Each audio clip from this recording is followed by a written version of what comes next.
because I'm useless one. You are. Such a slouchy ass couch. Oh. That was episode 7. Yep. Do you want to give us a clap, James?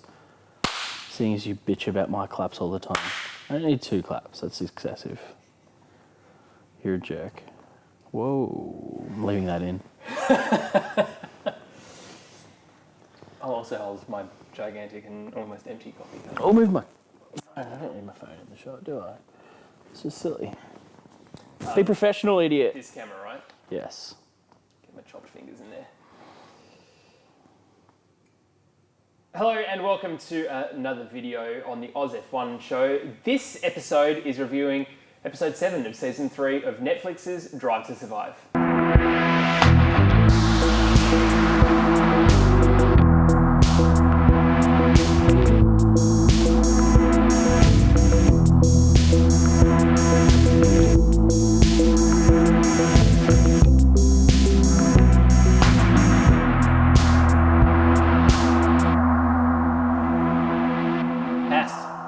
Haas. Good morning. Hello, sorry. Good morning. We've changed clothes, which means we've had a bit of a night between trying to edit and watch and upload and do all that stuff. It was a big day yesterday. Good day, big day. Great day. Campy's still not here, which is why it's still a good day so far. He'll be joining us in a couple of episodes. Keep watching to find out. Maybe he won't. Who knows? He was at a wedding last night. But this is probably a good place to come in fresh. Yeah. Binge watching and then watching Roman and Kevin. I think we might have been shouting a lot at the television. Yeah. What, in your mind, was sort of the view of what Haas was going through up until the point of where they decided to let both drivers go? I think they really wanted to keep one of them, if not both of them. I think they're genuinely torn. I think they had a great family dynamic. They allude to that during this episode. But I think so torn because they needed money. Yeah. And those 2 drivers weren't bringing enough sponsorship. They wanted a German sponsor. They wanted a Russian sponsor. Turns out they're the kind of drivers you need to get that sponsorship. And it kind of ends up being, the whole Nikita Mazepin thing that happened last year and his unacceptable behaviour. And Will Buxton even said this at the beginning of this year. If you ever thought that Mazepin wasn't going to get the drive, you don't understand Formula One. And as Campy would say... Money talks, bullshit walks. And in this instance, that is definitely the case. It turns out for 2021 that the major sponsor is, of course, Mazepin's dad's company. And ultimately, Gene Haas has said for a long time, but also specifically in this episode, that he was sick of funding the team by himself, basically. Yes. It's not a cheap sport to do, and especially when he's running other motorsport categories as well in the US. Yes. This is probably the more expensive one that on his portfolio as well, you'd think. But I still felt a little bit sad. Maybe I feel a little bit sad because I know what's coming with Roman. Yes. But I feel a little bit sad in terms of how much effort they put into it. I think they wanted to keep Kevin. I think he is still a quality driver. If you've seen him this year, 2021, in terms of his new motorsport category work, he drives very fast. He's a quick guy and, he's just not in the right car. Plenty of people have said that about different drivers in the Formula One paddock. Yeah.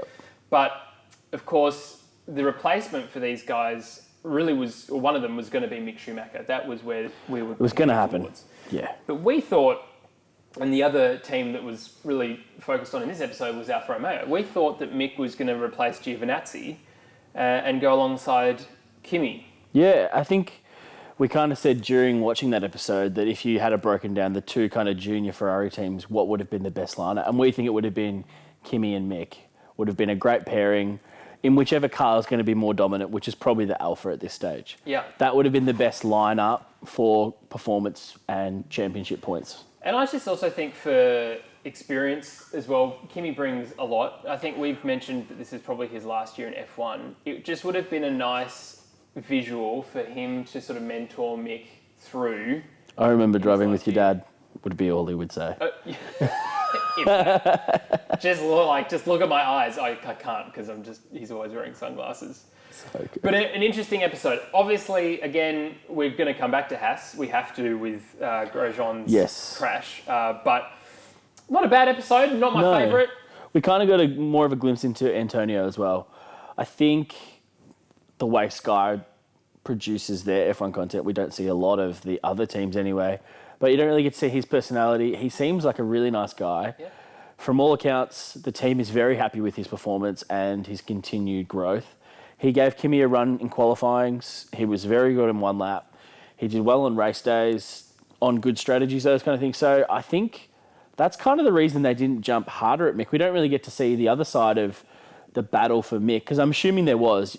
Mick did a test day at some point during the season for Alpha, and obviously Haas came out on time and signed him, but there was definitely a bit of a bidding war because they saw that the name was going to bring sponsors, and he's also a quality driver. I think we gloss over that a lot of the time and go, he's just a name and he's just a sponsorship target, but he's actually a very quality driver. He did so well in F2. Well, he won. So consistent, and that's exactly what you want for a junior driver to come through underneath someone like a Kimi or underneath someone like a Magnussen, which is what we thought was going to happen. Yep.